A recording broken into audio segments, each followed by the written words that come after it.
Yes, you can. Or yes, we can. I think it's yes, we can. What's happening over there? Oh my gosh.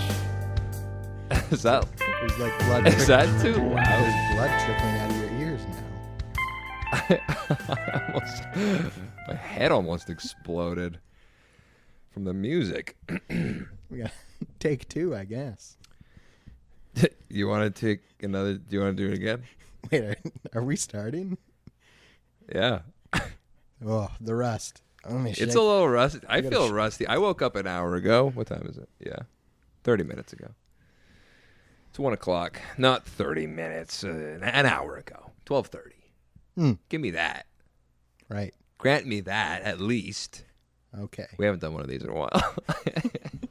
We haven't seen people in a while. I haven't seen people. I've been talking to people online through video game headphones. Yeah. That's all, though. The most chatting. And that's not enough because it just isn't.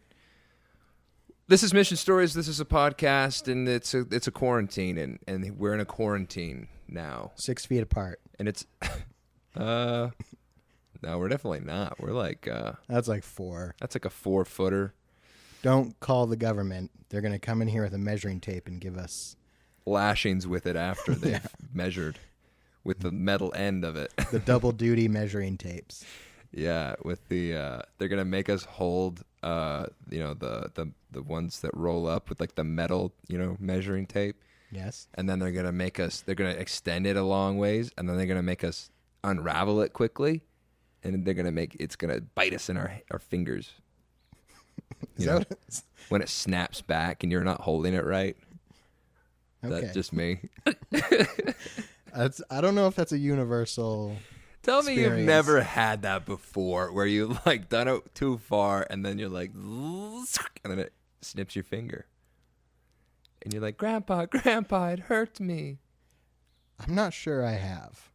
There's no room for weakness in the Naglis household, was there? I believe.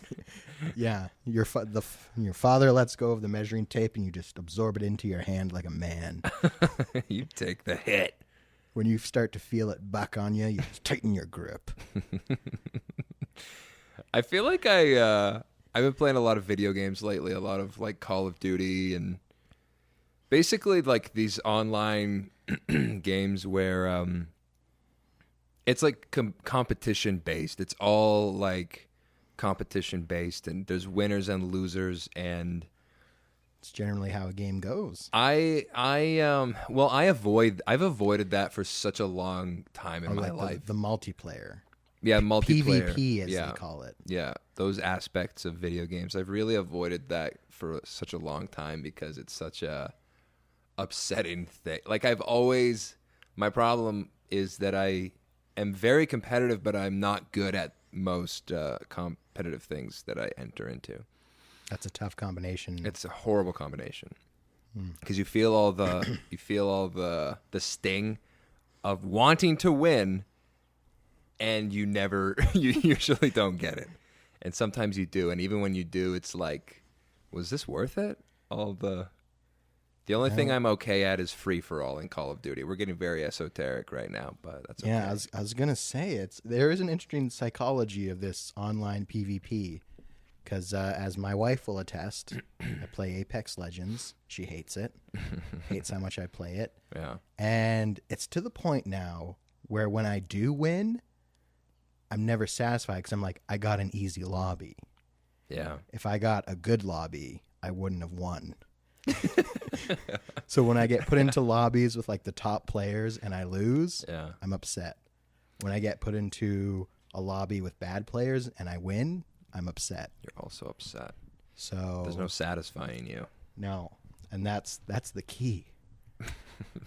Is I'm just like, I got to get good. So we played yesterday for the first time online video games together ever. That's like a first time ever. That was a first, wasn't it? Yeah, and thanks to crossplay. Thank you, crossplay. Thank you, Activism and Activision. Yeah.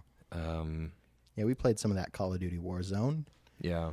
Battle Royale. It's the current in vogue game style. It's the thing. Genre. I realized it was like one of the last days of things are kind of open, and I realized that this might be maybe the only way I consistently can interact with other people, friends and whatnot. So I went and bought like a headset to play so I could, get the gaming. Plus you can hear, footsteps from your left side. And, you can't play these games without a headset. The surround sound, you need that sort of extrasensory perception. Or else you're going to get killed by people playing with headsets. That's true, yeah. So I went and got that, and I decided, like, you know what? Maybe for the first time in my life, I'm gonna try this thing, this first-person shooter thing, because it's always been very intimidating to me, and rightly so, I think, because it's so the skill, what's it called? The skill. Talking about the gradient, the skill gap, or the skill gap, skill curve, the curve. Yeah, well, it's a steep learning curve, is what I was trying to say. And it is quite steep, and you just have to be okay with losing endlessly. Endlessly, you have to be willing to lose and get your ego just scraped along glass on the ground until you slowly get a little bit better, and then you play against people. It's so crappy. I wish. So here's the problem, and again, we're getting very esoteric into Call of Duty, and I'm very sorry, very early on in the podcast, but this is what's on my mind. I dream about this game. It's kind of a problem. I'm on the verge of quitting the game, to be honest. Like, I've played too much of it. I've kind of overdone it a little bit. But what was I going to say about it? They level you up. It's almost like the leveling up is based on just how much you play. For the most part, yeah. Not how good you are, necessarily. And so I've put in a lot of hours trying to climb this learning curve, but I've gotten a little better, but not with the rank I am. I'm at like a 90-something now, just because of the hours I've put in, which does not reflect my skill level. And so they're putting me with these like 100 and 112 and 120 level players when I'm like a 30, 40 at max, And I remember for a little bit, I was doing quite well in those lobbies with like the 30s and the 40s. And then I think like the next match, I was doing horribly. And I was like, what is going on? And I look at the level of the people, and they're like, yeah, you're in with the big boys now. And I still haven't figured out this next phase of the game. But yeah. Skill-based matchmaking in multiplayer is a whole other subject. I'm sure people do podcasts just talking about that. How can you? I guess you could just do like stats. You could, because I'm sure they measure. Do they keep all these stats for all the players? Oh yeah, because there's in Apex they complain about the skill-based matchmaking, where there's so many theories. And they can't quite find it. I don't think it's in the game code, because there are people that read game code and release all that. But they're like, oh, it's based on your gun metrics. Because, people test this. Even I made an alternative account so I could play with my brother and my brother-in-law. Because if I used my main account, they would get put into lobbies and get destroyed. Right. And so I made like another account, and I saw like how many games I played. So like, I'm a brand new profile. They have no idea how good I am. They put me in the bottom rung, just obliterate people. Yeah. And then they try to like balance your team, because then like my brother-in-laws have brand new accounts. Are they good? No. Hard to say. Okay. I played one game with them. Here. I can tell you that one of them, you can tell he's a real gamer. The other one, just a gamer. Not a real gamer. Not a real gamer. Now, I want to come in and defend this man here, because I feel like you'd put me in the latter category of just gamer. Now, you're talking about PvP. PvP. FPS. That's person versus person. First person shooter. Player versus player. Oh, see, I didn't even get that right. Yeah. Gotta work on my acronyms. Dang it, I gotta write this down. Personage versus personage. Personality versus personality. Okay, so I mean, we were talking about, there's ultimately these games are about shooting people. Keep talking. You got to get bullets on bods. Skill number 1. Skill number 2, a little bit of game sense. You got to understand the flow of the game. Where the map goes, rotations. Where to land, how to land. Though ultimately, you got to be able to shoot people. I think... And some people are really good at shooting people, and they have really bad game sense. And some people have a lot of game sense and are really bad at shooting people. I would put myself in that last category. But even that, it all depends on... it all depends on, like, the time that you're putting into a particular map, though, I think. It's like the game sense is... A lot of it's like, do you know the map you're playing on? Yeah. Well, and you know where people are coming and where, sort of main channels are, like what are your kill zones? Choke points. Yeah, like, and so, what's that one map? The Shoot House, do you know that? Oh, I guess you don't have the full game. Yeah, I don't know what you're talking about. Okay, never mind.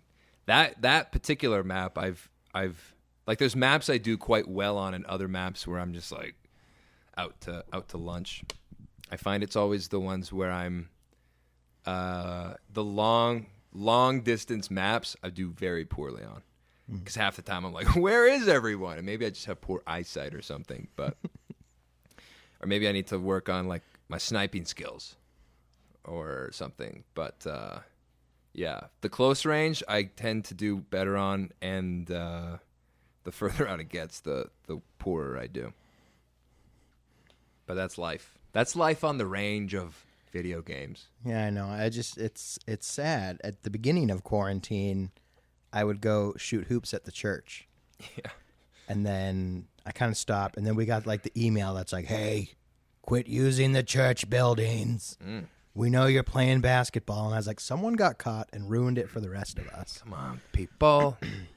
So now it's like, in the days of COVID, we just get really into the weeds about getting good at video games. Where it's like, this is the only hero's journey we can go on. It's so, yeah, it really is. It's so strange. It's a thing that I have been,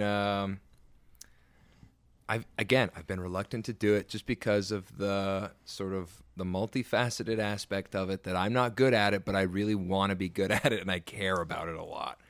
And mostly those things that are like that, I just ignore them, or I stop doing them, and I just focus on the things I am good at. Which is a great way to get good at.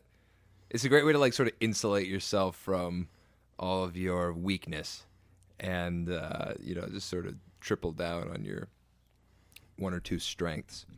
What's your opinion on that, actually? Because I've heard that like some people are like, is it better to be a specialist over a generalist, or do you know what I mean? Like the greatest of all times, folks. And we were talking about that with rappers before this podcast got started. But yeah, it seems to me that the people who are the greatest of all time at their particular endeavor, they're specialists. They kind of forsake everything else. They kind of live and breathe the one thing that they're amazing at. But what do you mean when you refer to rappers? I don't know exactly maybe enough about rappers. I know Tupac there's an argument to be made about he's in the top 3 probably. But rap is like a weird one, because rap is, and it's especially like depending on the time frame we're talking about too. There's different lifestyles associated with being the best rapper in the world. In the 90s, I think there was some sort of prerequisite that you had to have some street cred. Does that matter as much still? I don't think it does. That's my immediate impression. Now it's like social media cred. Yeah, like, back in the day, Dr. Dre and Eazy-E had huge beef because Dr. Dre was like dressing up in, a studio rapper, as they called him, right? Instead of out on the streets shooting and killing people. What a real rapper does. Yeah, but nowadays, Drake is rapping about his going to the club or something, being cool. Are it's there like gangster stuff? Gangster rap is dead. I love gangster rap. It's my favorite stuff when they're talking about like someone rolled up on me and they didn't shoot me and it was a good day. That's how it goes, right? Yeah. Today was a good day. Yeah. Yeah. Ice Cube. No one tried to shoot him. He didn't have to pull out his AK. Today was a good day. Nobody I knew got killed in South Central LA. Today was a good day. Yeah. And his mom made eggs without the hammy. Because he had recently converted to Islam. Yeah. So it was a good day. It's a good day. So, I don't know. Today, the modern equivalent of that is like, I got 50 likes on Instagram today. Today was a good day. Yeah. I just got verified. Today was a good day. Yeah, kind of a far cry, isn't it, from getting shot at? Yeah, much less violent. Usually, they still make references to it. Yeah, I don't know. I imagine there's still some subsect, not as popular as it once was, but I imagine there's some small group of rappers that sort of live in that gangster rap bubble. Oh, it's not dead. It's still out there. Crazy. Anyways, what were we talking about? We were talking about getting good at video games. Yeah, video games. The death of our hero's journey because of the quarantine. This is actually, Jasmine was like, I was playing Fallen Order, Jedi Fallen Order. Yeah. Beat it on Jedi Master. Thank you very much. Dude, you're so good at video games. And she's like, how can you play that for 5 hours?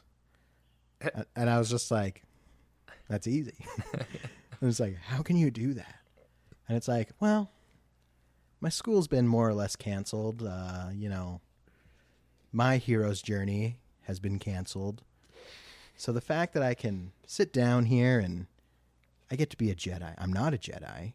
Cal's a Jedi, but I control Cal in a sense. I am Cal in a way. In a way, I am Cal, and I have to overcome obstacles, gain powers that I can use to bring back and help those I love so that we can accomplish this great goal. Powers that I learned long ago and seemingly forgot somehow. Through trauma. And only come back as I encounter a thing that kind of needs that to happen. As I get to the obstacle, then I remember. Yeah, but like on the first planet, you need double jump, and you definitely don't have it. And it's like, well, I needed it then. Maybe I could have remembered it then. Well, you didn't need it. I guess it would have been helpful. It would have been nice to just get all those unlockables right away. That's their Metroid Prime influence. Yeah. But it's like, my hero's journey has been canceled, and now I get to go on a fake one with Cal. And it feels kind of nice to do that because I can't. I would like to do it in real life. That was my hero's journey, was to go back. Instead of becoming a Jedi, I was going to become a medical lab technologist, and I was going to use those powers to protect my loved ones. Of course, in this day and age, you protect them through finances, financial stability, not the Force. So, there's parallels between our own hero's journey and the hero's journey of video games. And let me pose this to you. Are we perhaps are we at the end of Act 2 of this particular hero's journey? As in, things are the lowest they've ever been. We have descended to the depth of hell. We're at the lowest point. Maybe. Hopefully. I mean, here's the thing, though. Things aren't that... I mean, I don't want to... we live in Canada, and we are... I don't know. I think just living in Canada, you get a leg up, and, things are not as bad as they could be as, if we were in some... Like, I think, like, the reason Italy is in such trouble is because I think they live on top of each other there. Like, there's generations that all live in the same household, grandma, parents, children. Yeah. And that sort of continues on as time goes by, like each generation. it seems as though my understanding is that there's like always 3 generations living in a household.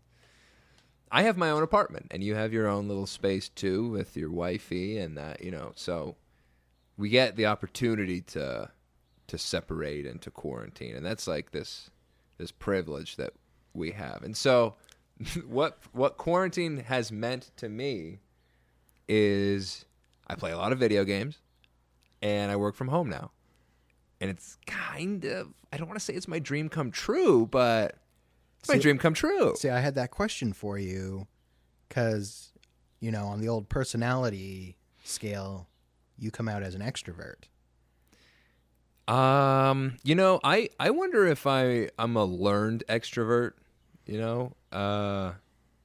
there are times I honestly think I'm just like I learned the skill of extroversion. Like I just overcame my natural inclination to be afraid of crowds and people in a way that is almost like overcompensating for it.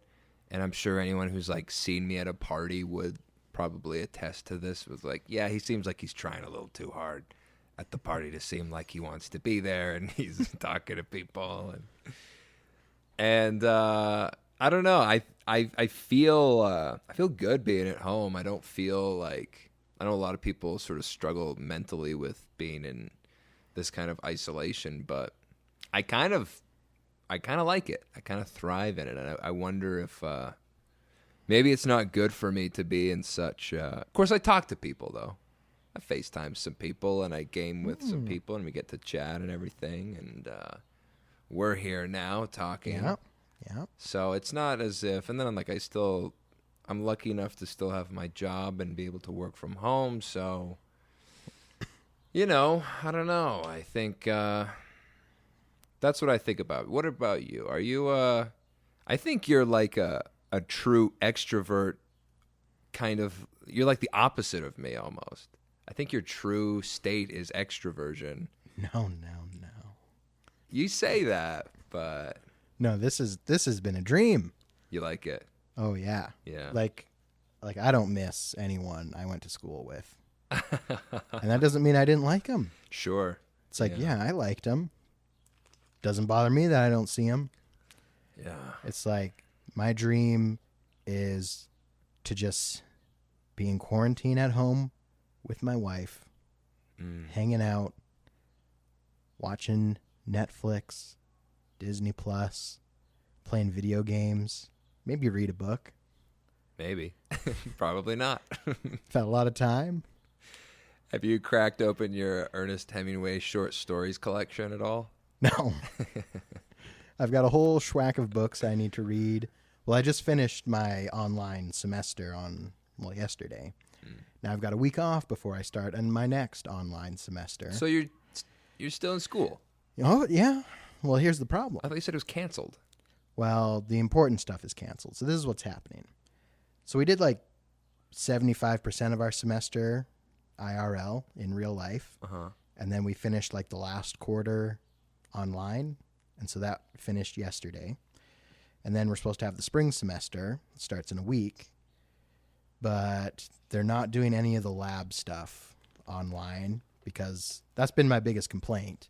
Is it's just like the whole point of, SATE and technical school is that you learn technical skills, hands-on skills. Yes. Like a Jedi would. Uh-huh. Okay. It's like Jedi school, but for people that want to work in healthcare. Uh-huh. But we're not getting that, and it feels pointless. And they canceled our practicum, which was the important part. And so now in the spring semester, we're doing the theory stuff online. And if they don't open the school back up, we're all just getting incompletes for the semester, and our life just goes on pause. But they should be able to offer you a chance to, make those things up. Like they can't just be like, you didn't finish it, incomplete. Well, yeah, like they're obviously once the school opens, then we would go finish it. And then complete it. Yeah, and then we can't go on practicum until... It's Alberta Precision Labs is the one that canceled practicum. So it's just like paused. It's on pause. It's not canceled. It's on pause. Suspended. It's on pause. I like pause better because it can easily be pushed again, and we're right well, back where we were. Then it's so strange because the school's like, please keep paying tuition. Oh my gosh. They're like, really? They're like, your practicum is technically in like the summer semester, and they're like, you still got to pay tuition for summer. Gosh. Because we need to stay solvent. But also, you're not really going to be doing it. Maybe. Who can say? They're like, just keep giving us your money. We're working on it. And I'm like, not good enough. Yeah, I would not want to be in school right now. I will tell you that much. Yeah. I do not envy you. I know. And then it's confusing because they're like trying to hire anyone they can to be a lab tech. But then they've also like shut off the stream of new lab techs. And I'm like, you played yourself. You gone done played yourself, Alberta government. Yeah. Thanks for nothing, Jason Kenney. Jason Kenney. Oh, wait. Hasn't Alberta been like the second best for testing in like the world? I believe so. And it's because... Wait, did you get tested? No. You should have. They would have tested you now. Oh yeah, by the way, listeners, Troy already had corona. I don't know that for sure. We got so caught up talking about online video games that we forgot to update you on Troy having the coronavirus. Right. There's some news. I don't know if I had the coronavirus, but let's see, when would that have been? That was like it was General Conference weekend. I woke up on Sunday morning with like the shivers. Like I just woke up at 7 a.m. and I was like that feeling you get when you're like, I'm like shivering and cold and there's no good reason because I'm covered in blankets right now. And to the point where I had to get up out of bed, put on like, 2 sweaters and get a bigger blanket and just like wrap myself up. And I was like, okay, here it comes. This is how I know I get sick. Right now it just sounds like your landlord shut off your heat. No, it's the feel. I don't know if this is everybody has this, but I know certain sensations where it's like, oh, now I'm for sure getting sick.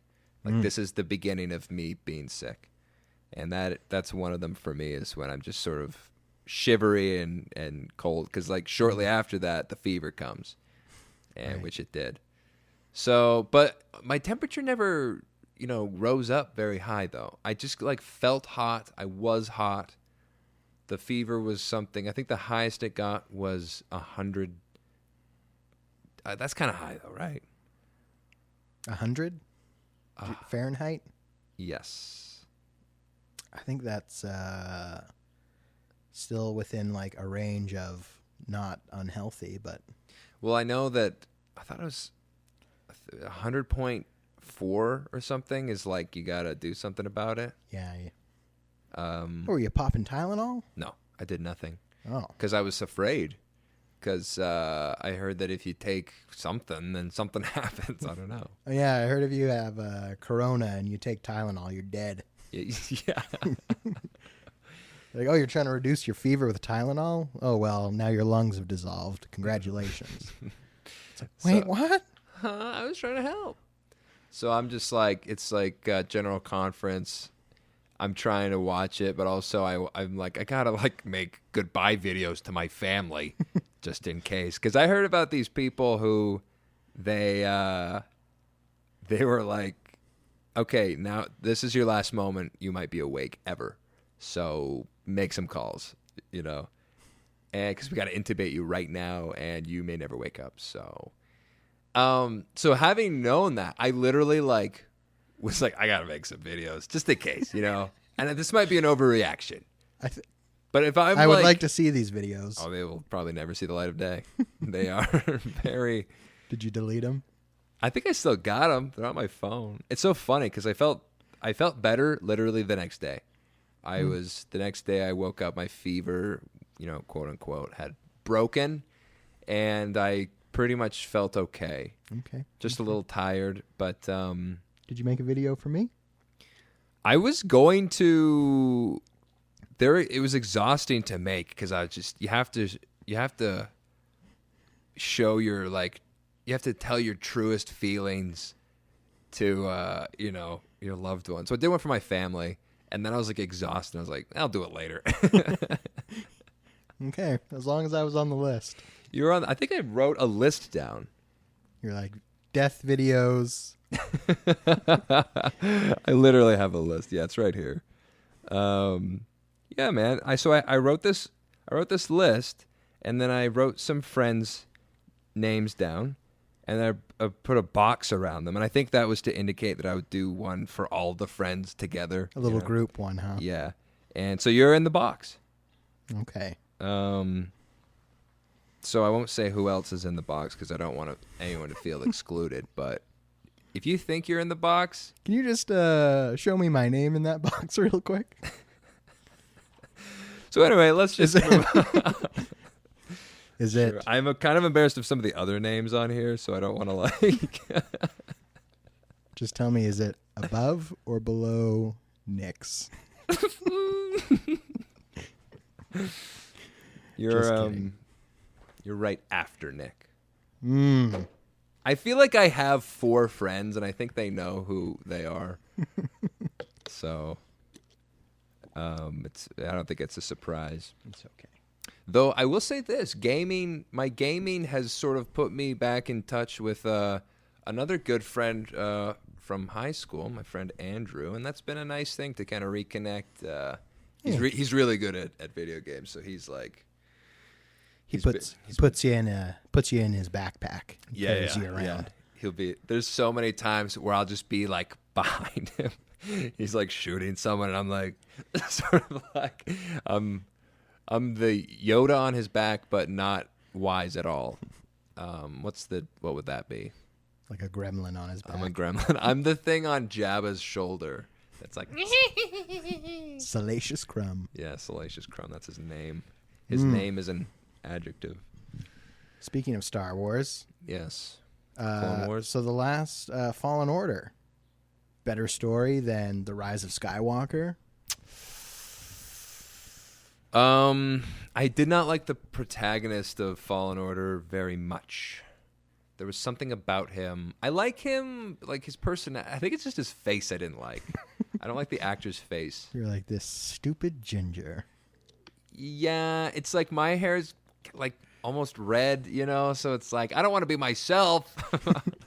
I don't want to be a pasty Irish kid. I want to be a strong black man. I want to be a John Boyega. I want to be a tall, dark, handsome Kylo Ren type, not a Troy type.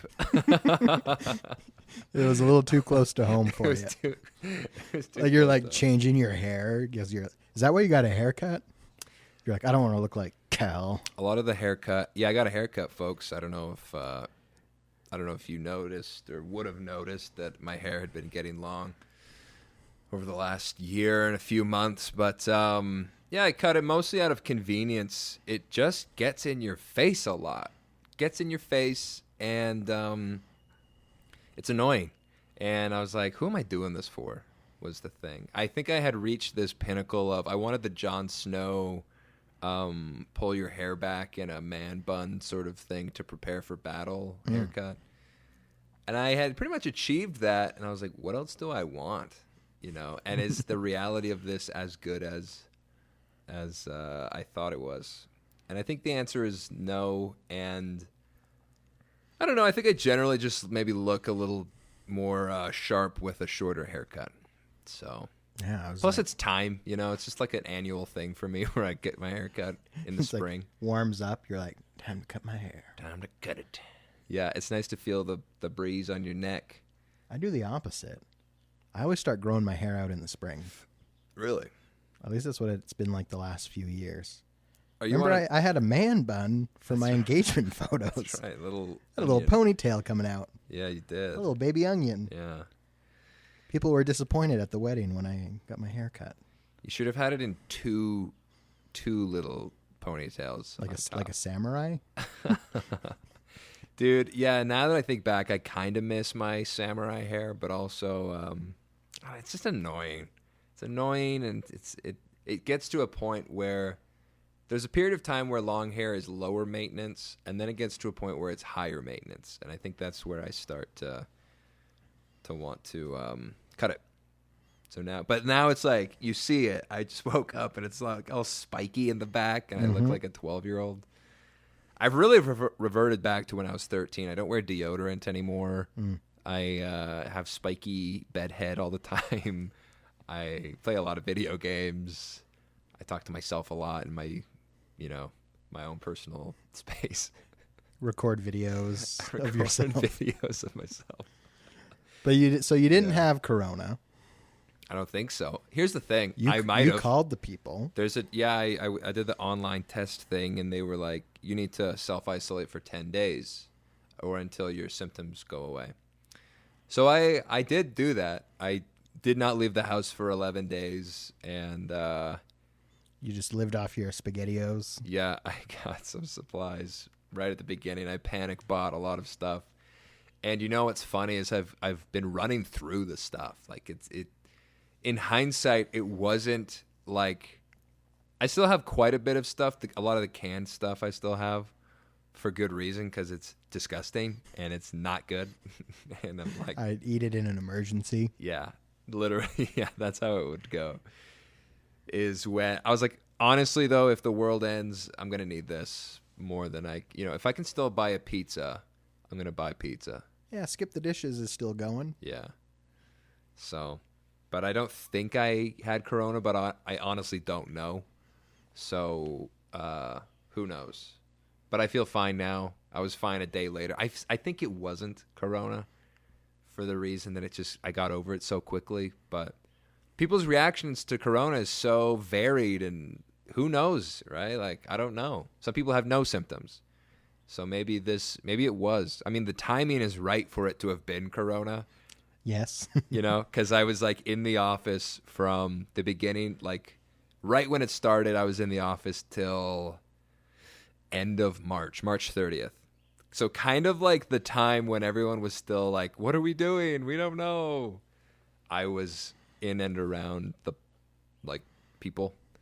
So I don't know. And you're in the epicenter.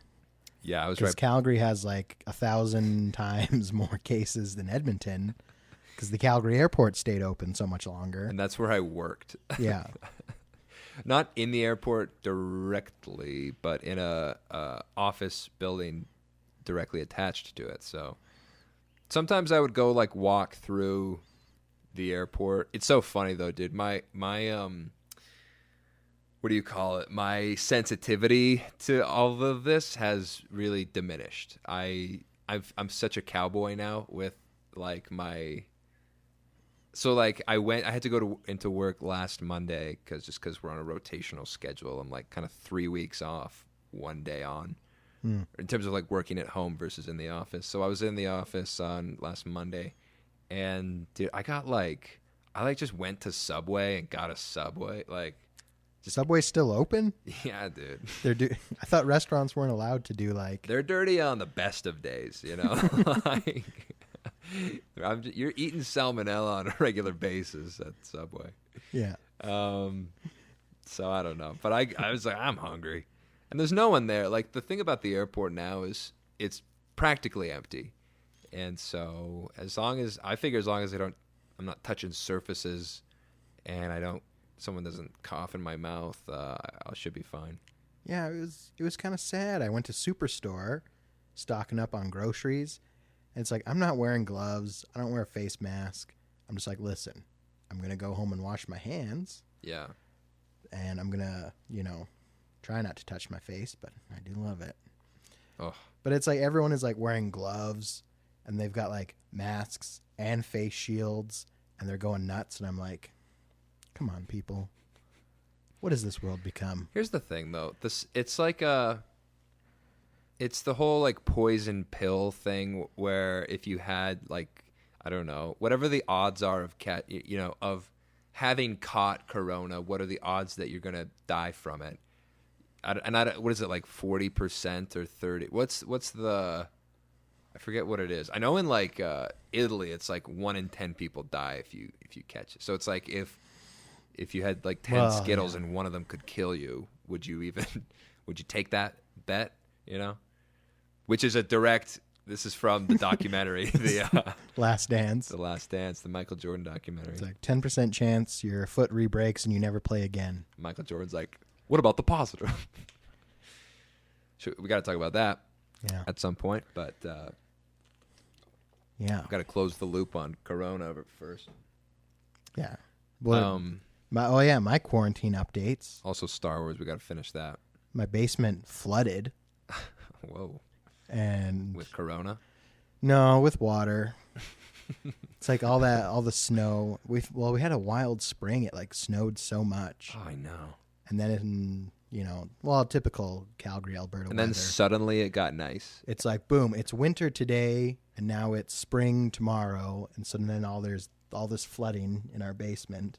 How much flooding are we talking about here? Well, so like the spare room, it's like the carpet would be soaking wet, like 40% of it coming off the exterior wall in the kitchen. And then underneath our stairs where our storage is, there'd be like puddles of water throughout my brother's Christmas tree. Even though it's an artificial Christmas tree and probably would be mostly okay. Yeah, just dry it off.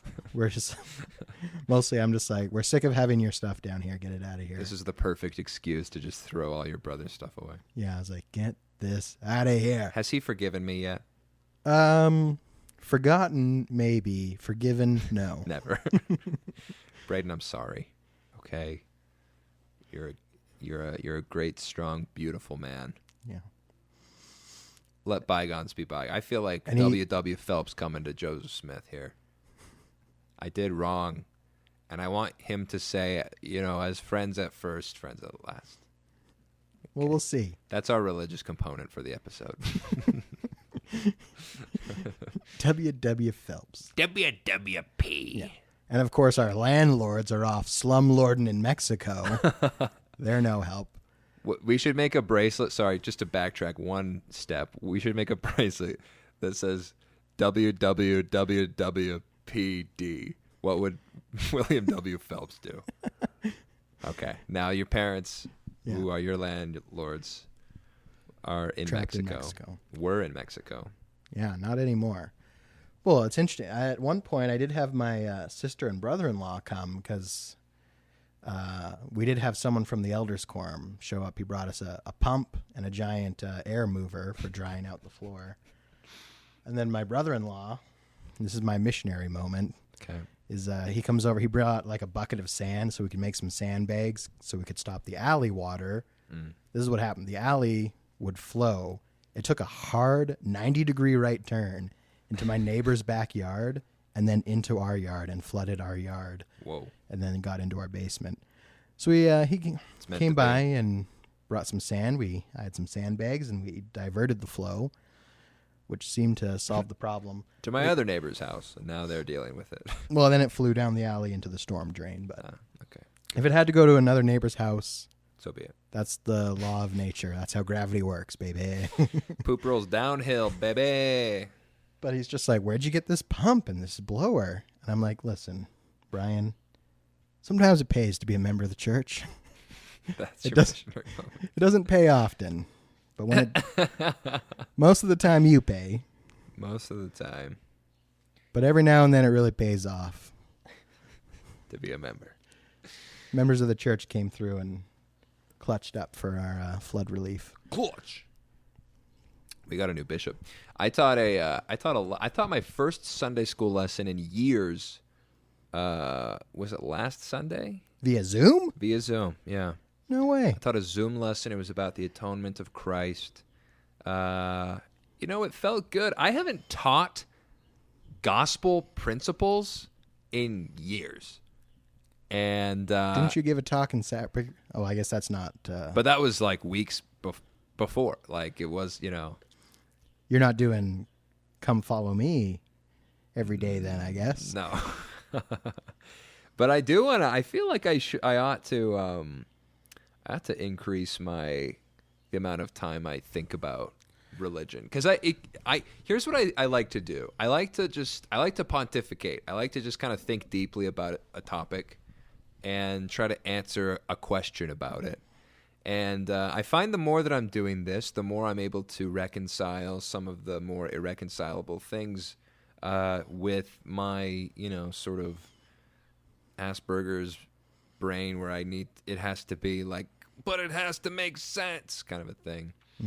So it's been good. It's been nice to sort of reintegrate some gospel ideas back into my thinking.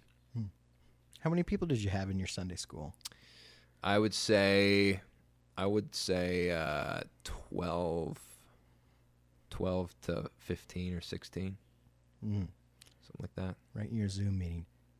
Yeah. Speaking of God blessing people, guess who owns stock in Zoom? Do you? My father. Your dad, really? Yeah. He's like, this stuff's blowing up.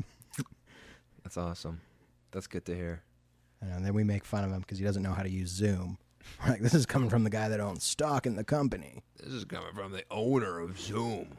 Stock. This is coming from Zoom's CFO. This is coming from minority shareholder of Zoom stock. Isn't that funny? Anytime you own a piece of a company, you can call yourself a minority shareholder. Yeah. Yeah. I think he bought like a tech mutual fund or something. I was gonna say, like, is your dad just like got his eye on the tech industry and just like spending all day trading? But no, I think it was just someone else is doing that for him. Yeah. Yeah. Because it was like the only stock that didn't go down. Yeah, it's one of like 4 companies that are really doing well because of the pandemic. Skip the Dishes. Do you think? I bet their stock's going up. Yeah. But also, they're probably bleeding money, trying to incentivize people to actually use the. Yeah. I hear they're just taking it out of the restaurants. Really? Yeah, they're just like, because they know they're like, what are you going to do without us? So they're like leveraging that, and like the restaurants are the ones bleeding money. I have noticed there's an option to give money to, like, donate money to a restaurant. And I'm like, I'm donating with my patronage. So yeah. When you're like, well, not really. It's like the profits are all going to Skip the Dishes.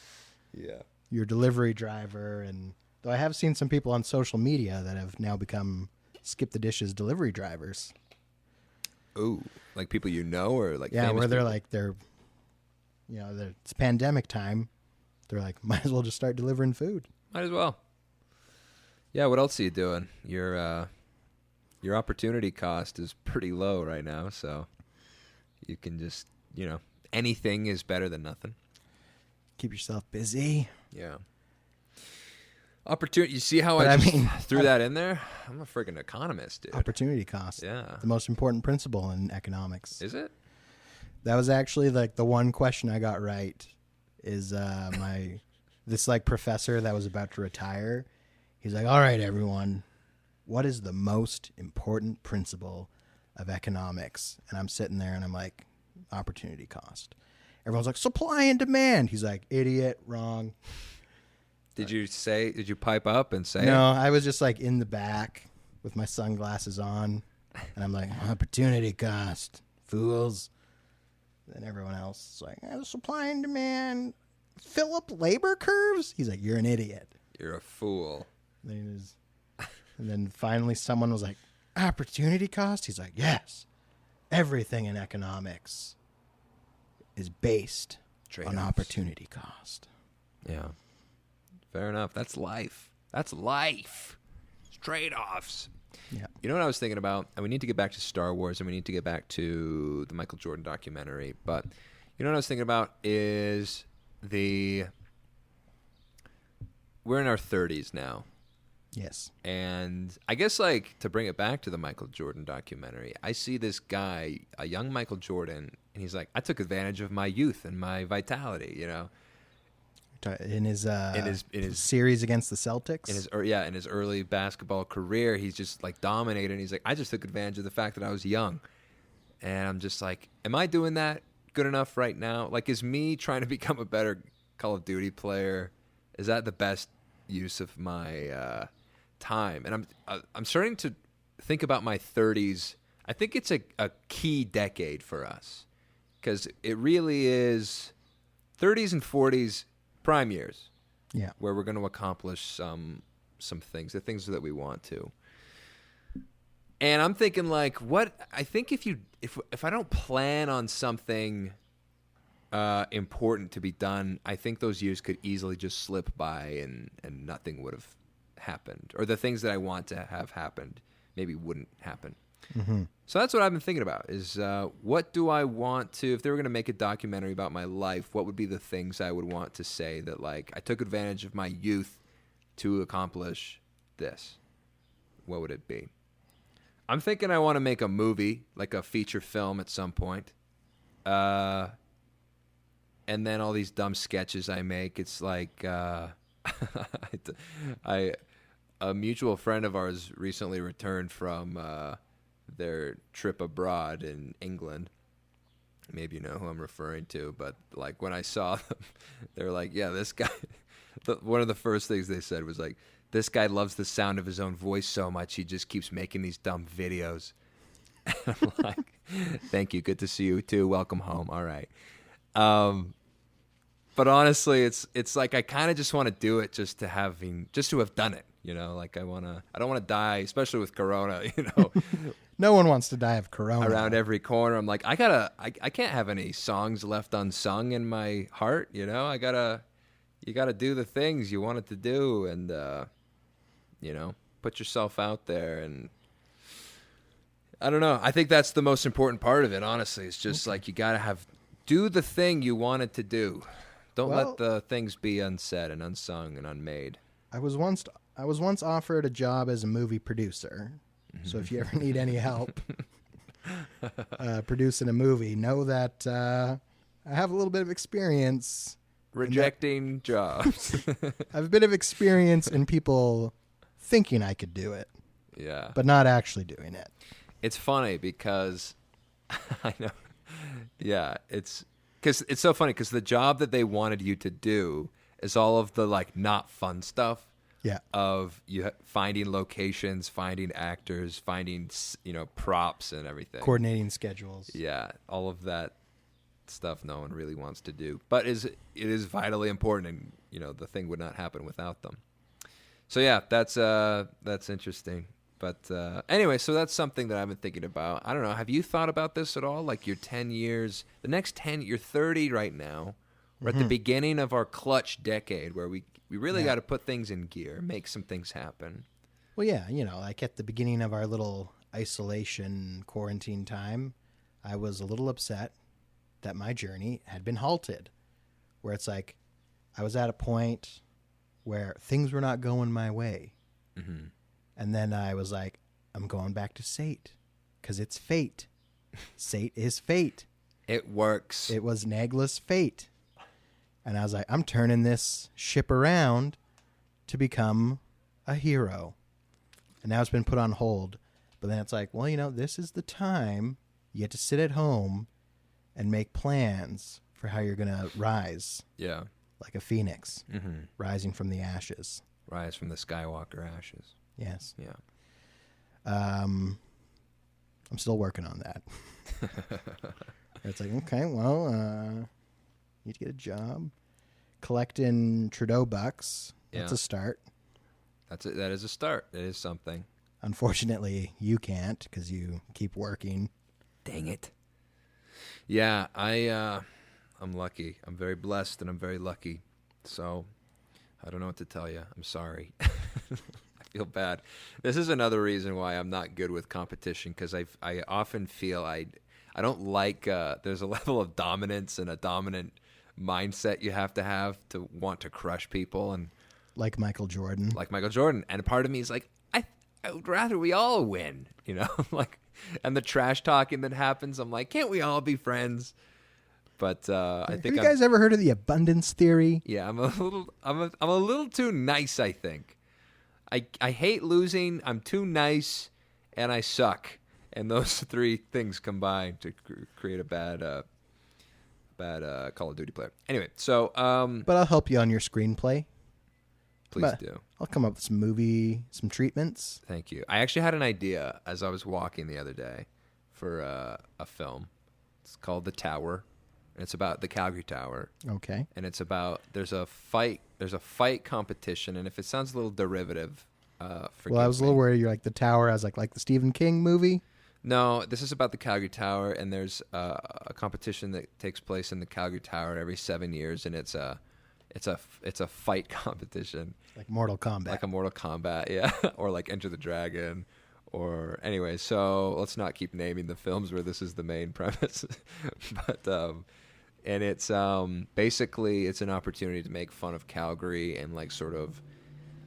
You'd have like segments where all of like different regions of Calgary are represented, and like the upper Mount Royal crustabucks, and they're like, we're rich and we want to fight poor people.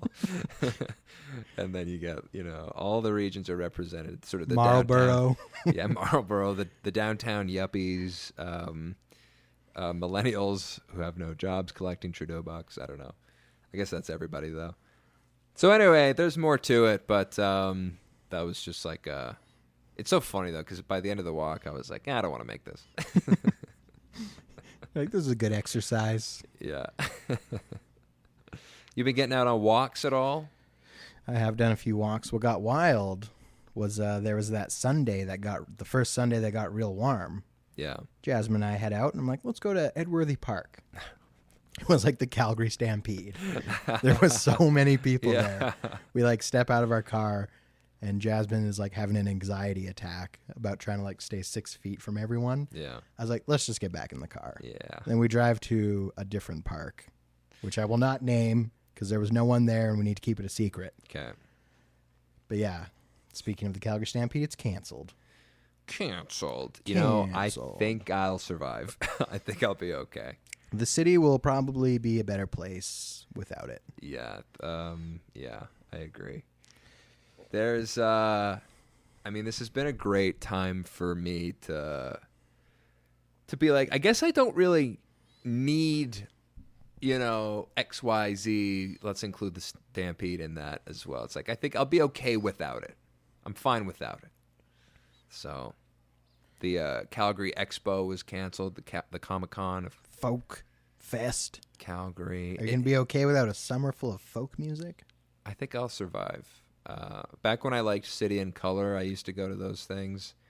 Now, I still like some of their stuff, but not as faithfully as I once was. Yeah. So I'll be okay. Man, that was a long time ago. That was like that was like 22 years old. Just got home from the Mish. Dating, what's her name? LN. And, oh, yeah. Me? Lyndon Necklace? We were dating. No, maybe we weren't. We didn't even know each other then. No, we didn't.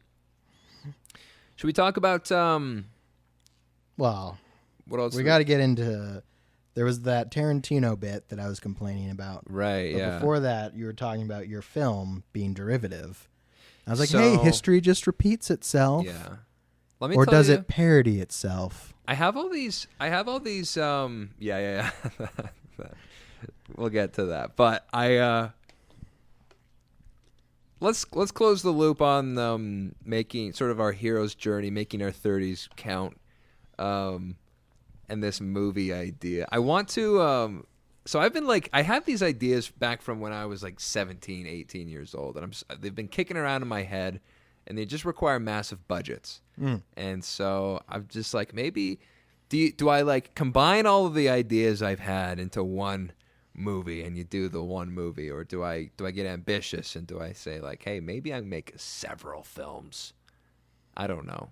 But do you have like, what's your thing? Do you want, is there like a great thing you want to, not even a great thing, but just like a thing that like, while you're like, because the Michael Jordan documentary is like, it's such a cool thing that we have this footage, immortalized of the greatest basketball player to ever live in his youth, in his prime, just killing it, just doing these impossible shots over and over again. Like, I think it's so cool that we have that. Like, as they said there, they're like, Michael Jordan might be the guy who was the best at his job ever. Yeah. We're like, yeah, I think he's the best basketball player ever, but he might also have been like the best at his job. Yeah. Yeah. And so that's So I'm just like, I don't know if I can get to that level. But you can always strive to emulate it. Well, it's like there's levels to this thing, you know, and for me, it's like I'm a better Call of Duty player than I was, and for me, that's an accomplishment, right? And for me to make a feature film and have it show in a movie theater, that would be an accomplishment, I think. Rather than, we've made sketches that have shown in a movie theater. Yeah, so it's like, it's a moving goalpost. You're never satisfied. Even when the lobbies, got bad people in it, you're never satisfied. Even when you rented the Plaza Theater to show your sketches. I did not rent it myself. Someone else did. Our tithing dollars did. All right. So, I don't know. I guess we can just leave that then. It sounds like you don't have a good answer. Well, yeah, you're just like, tell me this great big thing you want to do. I'm like, well, kind of want to get some more hobbies and have kids. Okay. In my 30s. Like the shooting thing. Yeah. That's when, like, I really want to have a bunch of guns and a bunch of steel targets and be the guy that goes out in his truck for a Saturday afternoon blowing ammo on some steel targets with a little barbecue and a cooler full of Dr. Pepper. I wanna train, drawing and reloading, and in my free time I just want to like clear my gun. You can buy like these orange dummy guns that you use for practicing holstering and drawing. Yeah, I've seen. So those. That's like I'm just don't need a permit for that. No. Yes. For all the listeners out there, Troy did try to become a legal gun owner. Yeah. But I was stopped by the COVID. And then that crazy guy in Nova Scotia, he's ruining it for everyone too. Oh, I know. I got one look at that headline. I'm like, nope. Not going to look at it. Not going to deal with it. Not going to process it at all. I just can't do it, Too much bad news. And I'm sorry to those people, but I just can't. I can't handle it. Why not? Why can't I handle it? Mental health, man. Got to take care of it. Too much bad news. My mental health, honestly, has been pretty good, I think. Honestly, I think it has to do with shutting myself off to the world a little bit and focusing a lot on stupid goals, like becoming a better Call of Duty player. I think, honestly, here's my theory. I get happier the smaller my world gets. The smaller my goals and my world and my sort of sphere of influence is, the happier I am. Right.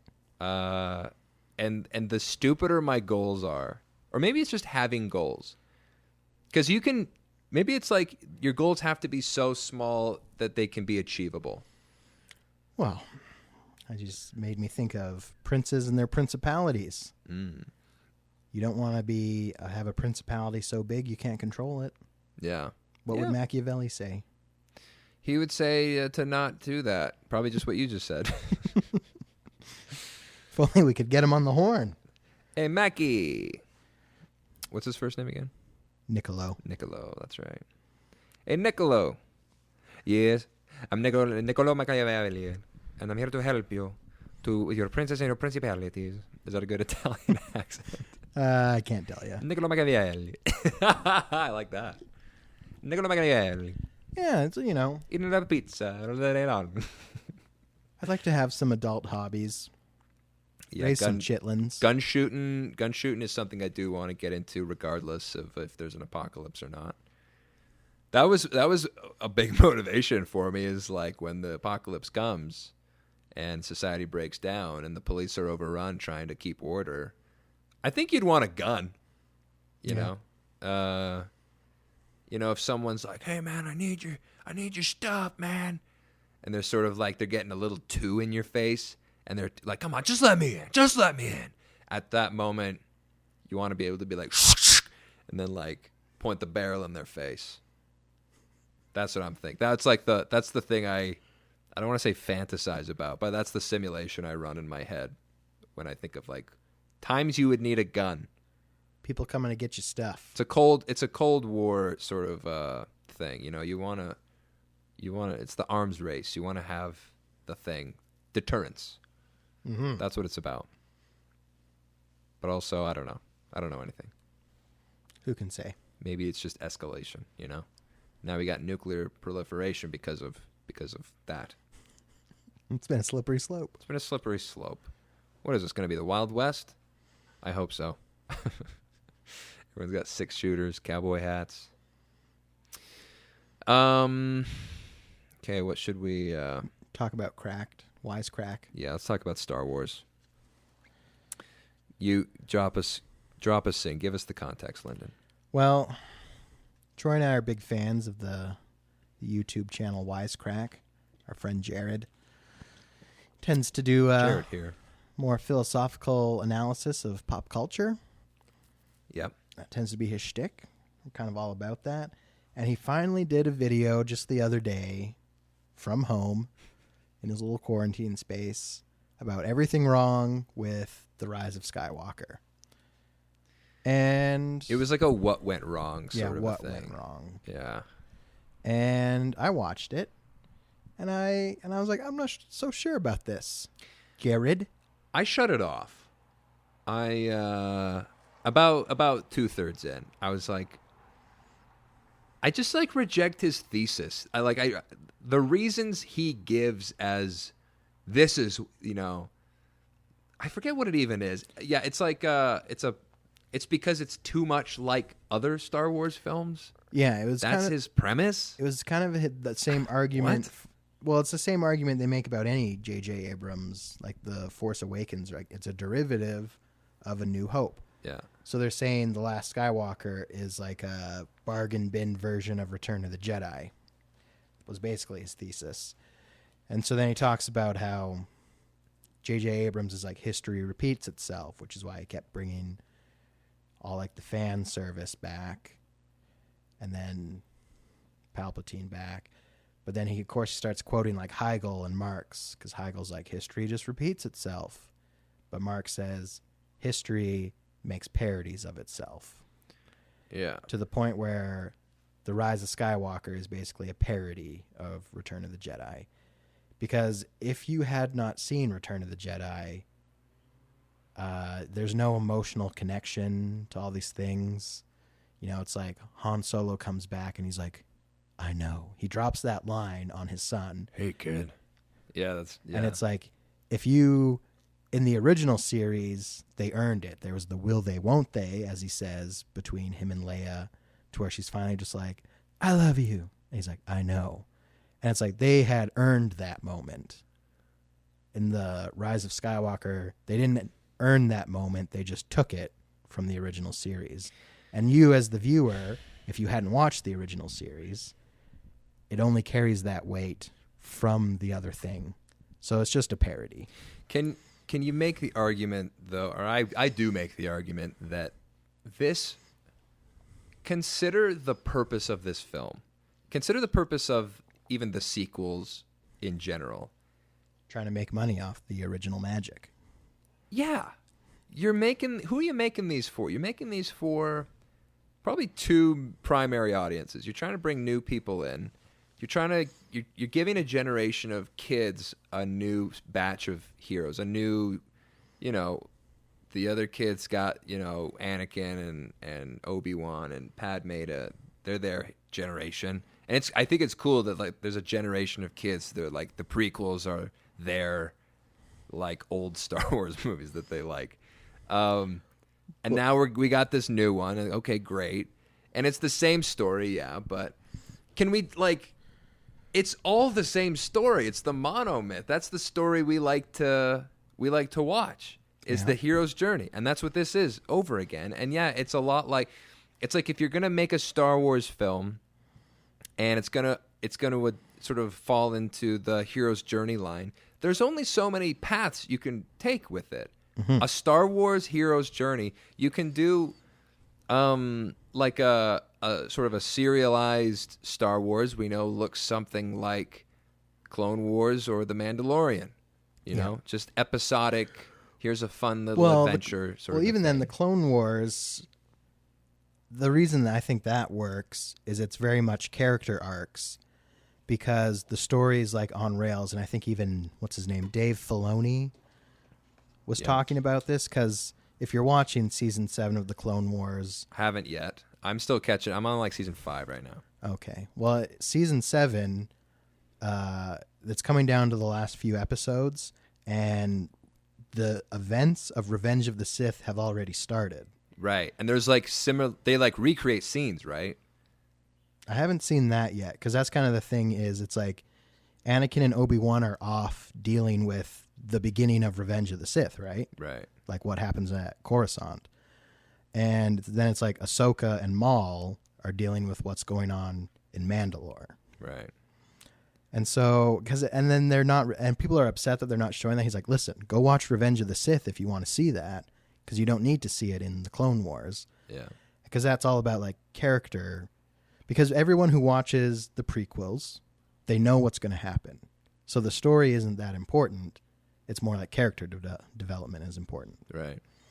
Yeah. So like people that love the Clone Wars is they love, you know, like Captain Rex, Ahsoka, watching that character development. And now to the point, even through like Clone Wars and Rebels, people have gotten to see like Maul's character development. Because they can't create a story for these characters because everyone knows they're not there in the future. Does it come down to... So it's like, it seems like prequels or sequels all are like living their own little life based on the original. Does it come down to as well, like just the nature of the medium that you're working in? So like what makes a good standalone film versus what makes a series of TV episodes good? And is people's complaint about... It seems to me that part of people's complaint about the Rise of Skywalker and some of the other sequel movies is that they depend too much on what has come before it. But it's almost like complaining that the last episode of Mad Men doesn't make any sense, like on its own, because it's like it's just a guy who goes to like a therapy session. What? Like it all. The reason why the last episode is so good is because of the 5 or 7 seasons that came before that and all those episodes. It's like we get. Yeah. It's like the last movie in a series of films. It has work to do. It can't just be... Yeah, like it's own thing. It's the finale for 9 films. Yeah. And I think I think you have to judge it in that context. You can't just say, like, if I were to watch this on its own, there's some things that wouldn't make sense. I think it's the same with any series finale of any series of films or episodes or TV shows, what have you. Where they're like, why is Palpatine back and what is his plan? And you're like, well, I guess if you watched all the other films, you kind of have an idea what he's about. People watch it. This is like one of my biggest pet peeves with criticism of TV and movies too, is that people watch things too much in the context of how they were made, I think. For me, the way that I watch a lot of things, most things really, is that I try to honestly like blank out the fact that this is fake at all. I really try to suspend my disbelief. I try to get into the world itself.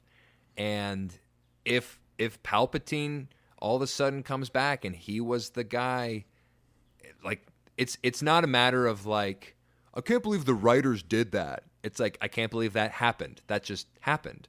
You know what I mean? I don't know. I just have a problem when people are like, I can't believe the writers, like, they could have blah, blah, blah. I feel the same way about, like, TV seasons where, like, this season, the writers really blah. It's like, no, the characters in this season just had, like, a weird, I don't know. To me, it's more about, like, the love of the characters and seeing what happens to them in a particular situation that, like real life, we have very little control over. Like if someone was writing life right now, they'd be like, I didn't like the COVID season. I didn't like that. Why would they choose to do a COVID season? That's so dumb. It's like, well, we don't really have a choice in the matter. We're just like, the characters we love just have to deal with this badly written situation. Bad or good or whatever. And maybe they overcome the obstacle and are better for it. Yeah. So, I don't know. I just, I don't like that sort of meta. I hate the meta commentary. It's like, J.J. Abrams was really, like, sad when he wrote this thing. I think it's interesting color sometimes on a film. Like Indiana Jones Temple of Doom, apparently, it's dark. And it's dark because Spielberg was going through a divorce or whatever at the time. Nah. Shaking your head. I don't buy it. So even that, it's like, no, maybe he just wanted to make... It's like Indiana Jones just happened to come across a Temple of Doom. Yeah. It has nothing to do... Like, just enjoy the thing. Enjoy the thing itself. Don't... And then there's all the, like, I'm going on a rant now. Keep going. But like all of the toxic, it's so toxic. People are like toxic about like people are mean to Rose online. It's like I'm not on Twitter. I don't know that. All I know is that like here's this character and she has shown up and now she's interacting with Finn, and they go to a dumb planet that I don't like, and and it's boring for a bit, but. You're on Last Jedi ranting now? Now I'm Last Jedi ranting, but I don't know. Let's get back to Rise of Skywalker. I think a lot of people have problems with the quickness of the pace of the film, especially in the beginning. The MacGuffin chasing? Yeah, and the video game-esque nature of that. I like video games and I like MacGuffins, so I like clearly identified goals and yeah. I don't know. Again, though, I'm like, I just have a lot of forgiveness to give, to Star Wars, because I feel like to be a Star Wars fan, you have to have a lot of forgiveness. These films are generally not amazing. The world and the universe is good, and it's very rich, and, I like spending time there. The actual craft of the films, I think one or two got it really good. And the rest are like you sort of put up with because you like the characters and you like the world and you like lightsaber battles and the music is amazing and you know what I mean? Like there's a lot of peripheral things about Star Wars that are amazing, and it's not necessarily that like these are exquisitely crafted standalone films. Yeah, it's like the Star Wars universe is a beautiful forest that everyone loves. And there's a few scraggly little bushes in that forest that don't look so good. Yeah. And people get fixated on that. Yeah. And some of the trees are these great looming oak trees that have roots that go real deep. Empire Strikes Back. I asked you and Theo this question because I was thinking about like what makes a great Star Wars film. Like, I was real annoyed by that question. Why? Because it's like I think really hard about Star Wars, and it's like I don't want to think really hard about Star Wars. That's why all my answers were hilarious joke answers. Yeah, I was like, take this seriously, Lyndon.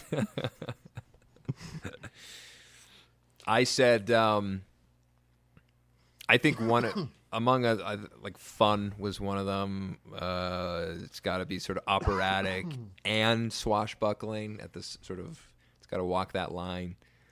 But the thing that I think a great Star Wars movie has is it taps into it handles the Force moments very well. A good Star Wars film, and by that I mean a moment like kind of like the metaphysical.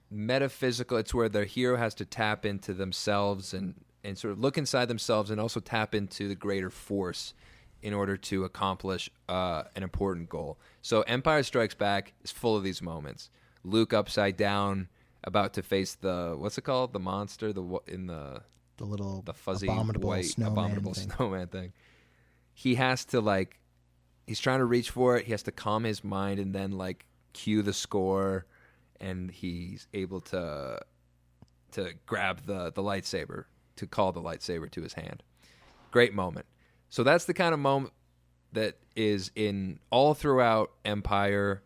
It's in it's in original Star Wars. There's some of it in Return of the Jedi. I, for the life of me, couldn't think of a great moment like that in any of the prequels. Maybe in Phantom Menace during the mall battle, there's some of that. Yeah. Not quite, though. Well, I get what you're saying, because it kind of makes me go back to Fallen Order. Yeah. I guess, kind of the more recent Star Wars media, where with Cal, because he has all these moments where it's like Luke Skywalker kind of like learns to force pull, which, as you're a big fan, it's like that's what the power is. You're force pulling an object towards you. Yeah. And it's like Cal gets himself into a situation like Luke where it's like he needs to do it. Yeah. But then he has a flashback to like his boring regular, like he just went to Jedi school and got Jedi taught how to do it. Where, Luke didn't have that. And so then when you go into the prequels, it's kind of like, you're not an underdog as a Jedi. You're like the authority in the giant galactic republic. Yeah. So there's no like special force. It's like a fish swimming in water. And you already know all the force tricks and you're really good at it. Yeah. You went to Jedi school. Yeah. It's like Phantom Menace. And they don't even play into it. It's like Anakin pod racing could have been force moments. Yeah. Definitely. They should have made Anakin a teenager in that first movie. They should have made him a teenager. And they should have made... That movie should have been filled with, because so much of Anakin's success in that movie is, whoopsie, I blew up the ship. I blew up, what's it called? That robot ship. That could have been a moment there. I mean, maybe it would be too much like the Luke. Use the Force, Luke. When he blows up the Death Star in the originals. Well, George Lucas was trying to mimic A New Hope. It's like he forgot what made Star Wars good. But I digress. So anyway, that's like, I guess not digress, because that's the whole thesis here, is that the prequels are, that's my argument for like why the prequels are maybe less, they are emotionally impactful in some spots, but it's not because of tapping into the Force. And I think that's what makes a great Star Wars film. Now, moving forward, I think J.J. Abrams, and I think Rian Johnson too, I think they understood. Maybe the bigger thing is like Kathleen Kennedy. Maybe she understands that's what made the original trilogy so good. That's like a great Star Wars film has to have great interactions with the Force. And I think the one thing I like about, and I guess the thing about that too, though, is it's a very emotional thing. Like the Force, and every time that score plays of like, the score. I think it's called the Force theme. The Force theme, yeah. Yeah. Anytime that plays, and maybe it's just me as a diehard Star Wars fan, I get emotional when I hear that. And maybe there's just something about that music in general, but it's very moving, and it's very, like, I think I mentioned in this chat, one of my top two moments of this, like, of a great Force moment is in The Force Awakens when Rey calls the lightsaber to her. You think it's gonna be what's his name, Kylo, and then Rey is the one who catches it. And this is where, honestly, I think this is the twist of, like, we find out she's it had been sort of alluded to throughout the film, but this is like the moment where the hero takes up the mantle and, like, she's a Jedi kind of a thing. Yeah, because they played around with that, where they're like, once again, they say this in Fallen Order, it's like a lightsaber doesn't make you a Jedi. Yeah. Because they played around with it where it's like Finn had the lightsaber. Yeah. But Finn was just like a guy picking up a laser sword. Mm-hmm. But when Rey, like, pulls it to her away from Kylo, that's a Force moment. That's a Force moment, and I got chills even as you said it. I don't know what it is about that moment, but it honestly is one of the best moments in all of Star Wars, I think. So to go forward to the Force or the Rise of Skywalker, my thesis about that film is that they prioritized emotional payoff over everything else. To maybe the detriment of story continuity. There's a lot of things that people have a lot of problems with plot points in that film. That seems to me to be the main thing. It's like Palpatine, what? Oh, they're retconning Last Jedi. I loved that. Just like the blatant, and it's like just like, hey, Rian Johnson, bless your efforts. We're taking them away. And I appreciated it. They didn't ignore it. They took it straight on, and they're like, yeah, no, forget it. It's like, I think if Rian Johnson had executed his own premise better, I think it could have gone in that direction a little bit more. Yeah. I think Rian Johnson's film, the problem with his film is that he doesn't follow through at the end. Yeah. His original premise is like, things are going to get changed. They're going to get shaken up. And then like halfway, 2/3 in the film, it's like, whoa, we really are going in a different direction. And then Rey everything at the last second is like, nah, we're reverting to what we were before, and it's like, oh, her story's finished now. We got a third movie we got to make. Like, what are we going to do? Yeah. I feel like Rian Johnson kind of shot everyone in the foot. Anyone who was going to make the third movie, it's like you shot him in the foot. Because, like, what can they possibly do? So I think it was like, okay, let's focus on the emotional payoffs. Let's give people these, like, great Force moments, these great emotional moments. Give people the catharsis that they want as best that we think that we can. Yeah. And that's what they did, I think. Yeah, and to me, it's successful in that way. Yeah, and it's like, of course they had to bring Palpatine back.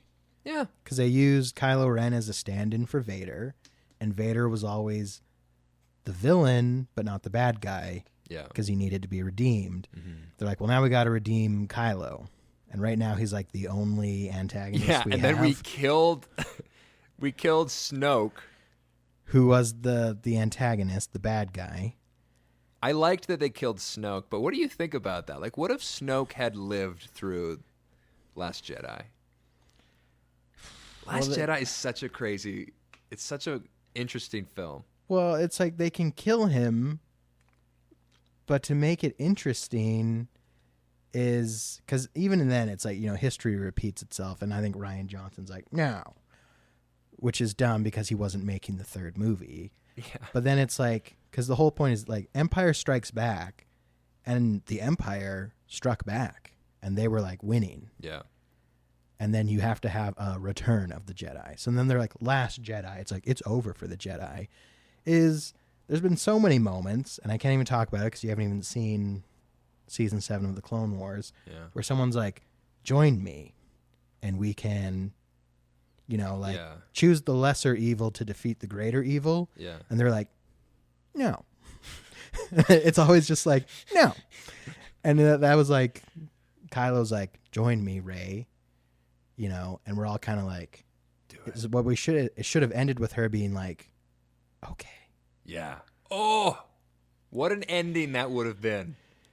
Yeah. And it's kind of a bloated film. And then at that point, you're like, oh my gosh, the Jedi are over. Yeah.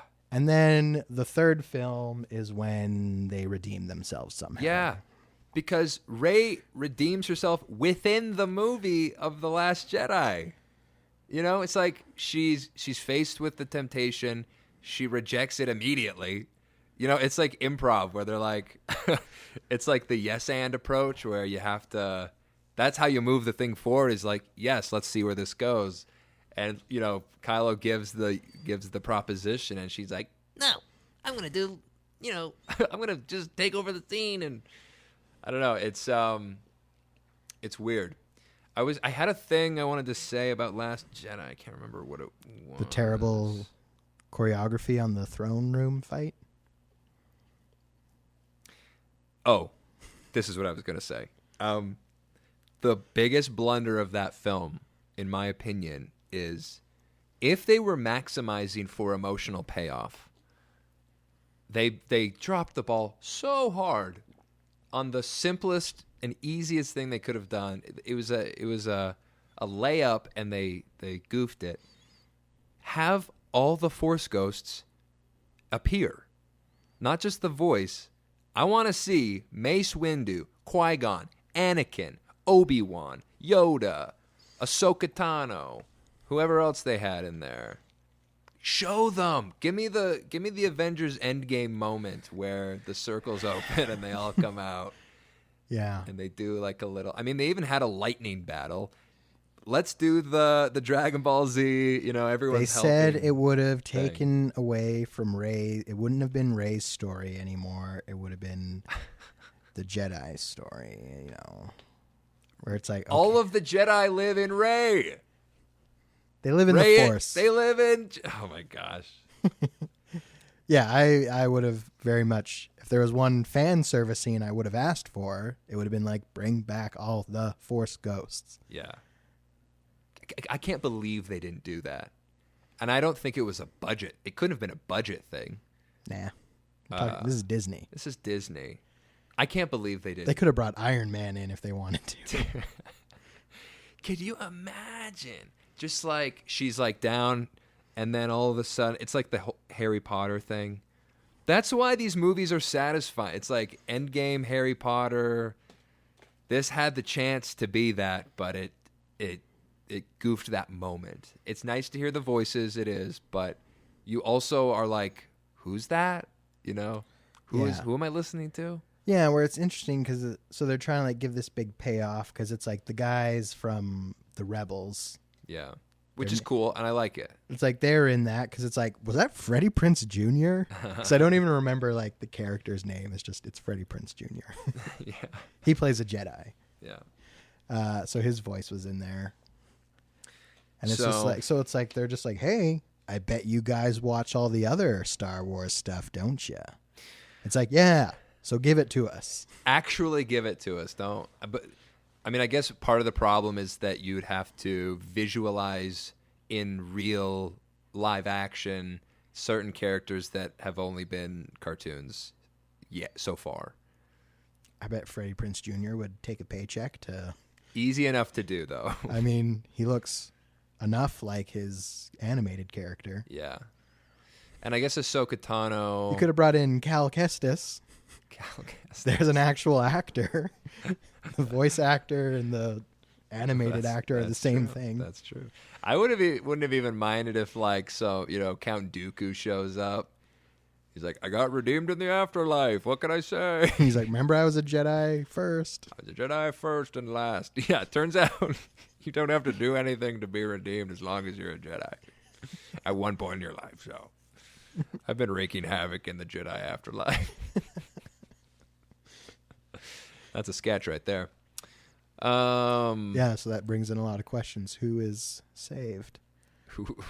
Because you got to know. That was the whole thing. Qui-Gon unlocked the secrets to Force immortality. Was it him? Yeah. Oh, man, it was so cool. Spoiler alert for season 4, I think, of Clone Wars. But, like, actual Qui-Gon friggin', what's his name? Liam Neeson voices Qui-Gon in episode of Clone Wars, and it's like, oh, it's so good to see him. I almost cried. Like, and imagine if he showed up in that movie. Yeah. Imagine the tears I would be shedding. Mm-hmm. Can you see them? Are you imagining them? I know. I heard you cry when you heard and felt it when Han Solo was in. You felt the whole row shaking as I sobbing uncontrollably. It was so good. So, I don't know. I think they achieved pretty much the emotional payoff of, because that's what Star Wars is ultimately about. I think that's what separates it from a story like Star Trek. It's an emotional film, and it's about the emotions, and it's about the overcoming difficulties. It's the hero's journey. It's opera, It's all of that. So I kind of just I just reject the thesis of that wisecrack film that's like, it's too much like other films. Yeah, you missed the point. That's what I say. where he's like, it's now just a parody of Return of the Jedi. And I was like, nah. Put down your Karl Marx books. Give your head a shake. Start to enjoy the thing for the thing itself, and don't get lost in the meta-analysis of, like, the caterer was late that day and everyone was in a bad mood and you can tell it's on screen. It's like, no. It's just what's on screen is there, and it's to use a fancy film word, diegetic. It's all diegetic. It's all within the universe of the film itself. There is nothing outside the four sides of the frame. Yeah, it's like everyone that's like, well, Rose only got cut because Carrie Fisher died and she was supposed to have scenes interacting with her. Nope, she just had a lot of stuff to do back at base. That's what I say. I like that. You know, don't worry about it. She's in Star Wars. How many of you have been in Star Wars? She got to be the main character in a Star Wars movie. She's all right. She's doing okay. She's got Star Wars money. She's got Star Wars money. So anyway, that's my particular rant about Star Wars. Is there anything else we've missed that you'd like to just say about it? Back to Michael Jordan, The Last Dance. Due to the pandemic, they pushed the release of that up. And I'm just like, I would like Disney to push up the release of Rise of Skywalker onto Disney+. Yeah, honestly. Come on. I'm getting a little Disney+ here. I'm getting ready to cancel my subscription. Oh. Because it's the only thing that I'm holding on to is I got to get Season 7 of The Clone Wars done. Mm-hmm. Kenobi's not coming until like 2022. I thought they had canceled that or paused that. Oh no, they had to like do complete rewrites. Oh, that's right. Yeah, it's like because it's too much like Mandalorian. Yeah, I think Kathleen Kennedy like walked into the writers' room and I was like, "All right, what do you guys got for season 1?" And she's like, "You idiots, you fools! You just replaced Mando with Obi-Wan. It's the same show." And they're like, "Oh crap! I knew I thought of that somewhere. Yeah, I'd seen that somewhere else." So there's like, but everyone loves the Mandalorian. You're like, that's not the point. They're like, isn't it? Yeah. History repeats itself after all. Yeah. So they had to do like complete rewrites, and then I don't know about the shooting because they shoot it all at Pinewood, where it's all that 360 screen thing. So I don't remember what that technology is called. So I don't know if they canceled shooting because of the pandemic. It seems like you could pretty easily do it. It's in the studio. Well, I mean, Mandalorian. It seems like there was some on location stuff for that in Tunisia or wherever they filmed the original Star Wars. Wasn't there? I don't know. Like they were in a desert location. They're so good with that friggin' screen now. That's true. That I don't know. They can create anything out of anything. Yeah. And they can make daylight appear artificially. It's incredible. Yeah. Well, either way, I'm excited. But the point is, I'm worried that none of these shows are coming down the line. Rise of Skywalker isn't even supposed to come till summer. I'm like, sorry, Disney. I'm going to have to say goodbye for a while.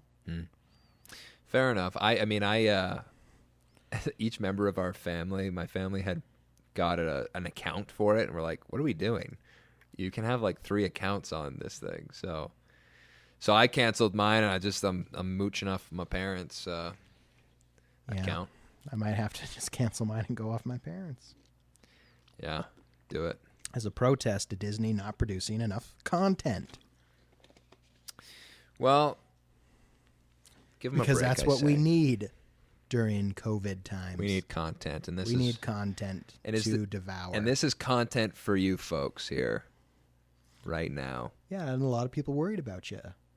That's so sweet of them. When you told me that, I was like, that's so sweet. True and Faithful are like, we need podcasts more than ever now. And I was like, well, I think Troy might be dead. The podcast might be over. Haven't heard from him in a few days. Troy had to go into isolation. The fever took him. So I can't go over till he is out of isolation. There is and then they're like, "Oh my gosh, is he going to be okay?" I'm like, "I don't know. let me check." You're like, "What about me? Aren't you worried about me?" There is a method whereby we could, if your laptop is and it is, I believe, capable of. You got GarageBand, right? Do you have a Mac? No. Oh. Remember? We had this conversation. Macs are overpriced. So you have a laptop, though? Yeah. You have some sort of audio recording ability? I assume so. Because I could give you, let you borrow this, anyway, one of my million recording things. You could hook it up to your computer, use it as like a... Just start recording like clips, well, and then I'll send it to you, and you'll compile them into a podcast episode. The thing that we do is we like... I'll just say like, what, Troy? And be like, I don't know. I think some people are not going to want to hear that. Yeah, you just do these hot lines, these wild lines. What are they called? Wild lines of just like, Troy. Cheryl doesn't like that. She's not going to want to hear that. Jeff Red doesn't like it when you do this or that. Or what have you. Yeah, no, the idea is... Troy, where'd you get those numbers from?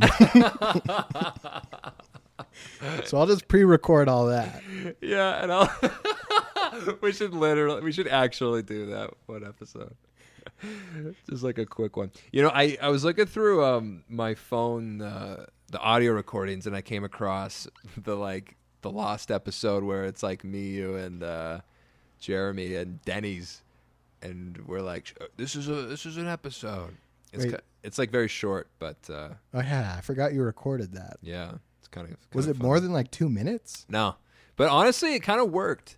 It was like, man, this could actually. It's lo-fi, but it could work. Throw that up on Instagram at least. Yeah. No, I want to muddy the feed with it, which is actually a line from the podcast itself. Either way. Or we could put it at the end of this or something like that. A little bonus. Bonus. Yeah, we went to Denny's with Jeremy. Yeah. One-time guest. Yeah. What else was I going to say?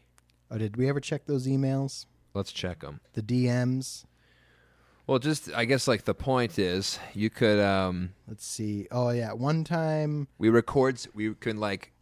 talk to each other remotely from our homes, but you're recording the audio into a nice format, and then you just splice them together. So it's like we're talking remotely, but ultimately it's got good audio quality. Is the idea. Which is what the people here come for. Yeah. Is the high audio quality. The high quality. But also you're here now, so it wouldn't be too hard for you to just come back again. So maybe we'll just stick with that. It's unless you get corona. Yeah, if I go into isolation. Yeah. I mean, my parents are back, and they're jammed up in their house. They're not allowed to leave for 14 days after they flew back on their private jet. I have nothing to say about that. What is this? Mission stories, Podcorn, Canva. Yeah, wait. Right, so and I think in our last episode, we gave Jace a shout-out, and we told everyone to buy his car. Yep. Update. No one bought his car. We have no influence. So, crap. True and faithful, please contact Jace and buy his car. They specifically didn't do it because we told them to.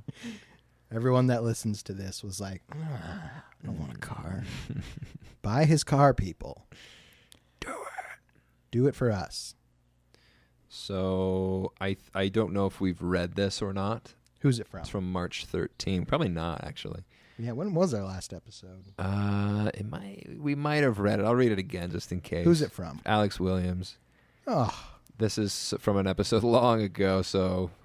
But I guess if you're listening to these in order, it's all as if time has no meaning. So he says, I did a Catholic confession once, though I did... Oh, yeah, this is when we went off on Catholic priests, and I did a whole bit about it.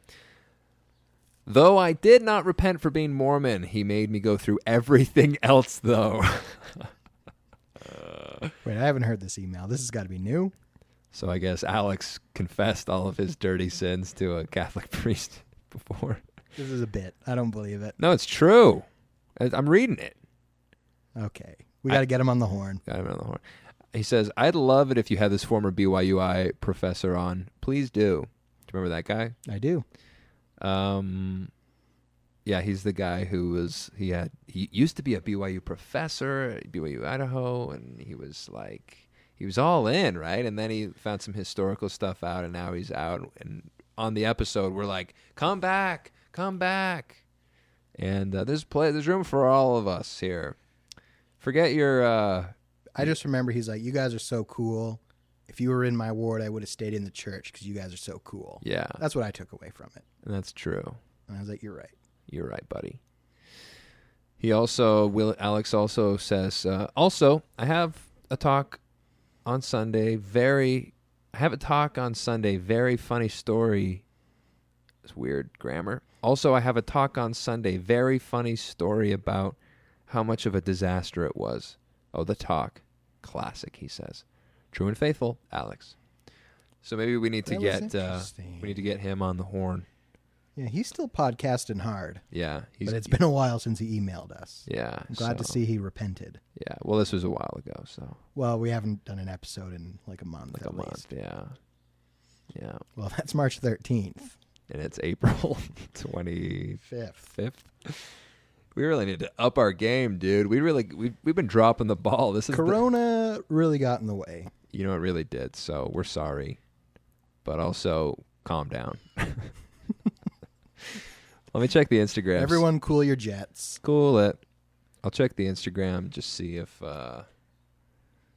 there's something there. Oh yeah, general conference. Right. Oh, yes. One thing I did have to do is it's interesting. Your ward has like Sunday school via Zoom. Mm-hmm. Our ward does not do that, but we do have a ward newsletter coming out like once or twice a week. I don't know. I can't look at them all, but they asked Jasmine and I to write a little blurb about what we thought about General Conference. Oh. And we sent that in with our picture. And that's the only newsletter I've ever read is because I was in it. And I just talked about following along at General Conference on Twitter using the church-approved hashtag so I can follow along with everyone else in their memes so I can feel connected to the Latter-day Saints. LDS Conf. No, that's the apostate one. What? Is that the one you follow? Yeah. No, that's the apostate one. What do you mean apostate one? That's where all the hateful ex-Mormons go to talk about General Conference and crap on it. What's the actual one? Hashtag General Conference. LDS Conf is bad? Yeah. Since when? Troy, what did you read on there? So many things. It affected my faith. Everyone's like, Dallin H. Oaks is stupid.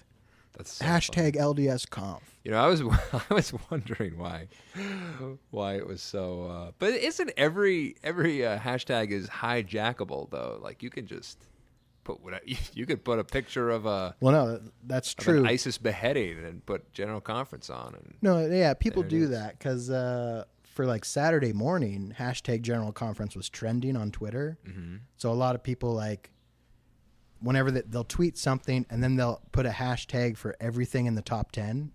Yeah. So as you're going along, suddenly there's like some guy promoting his like rap single, hashtag General Conference, hashtag whatever else is trending. Yeah. Just so that it gets into your feed. Right. But yeah, it's a good idea. We should do that.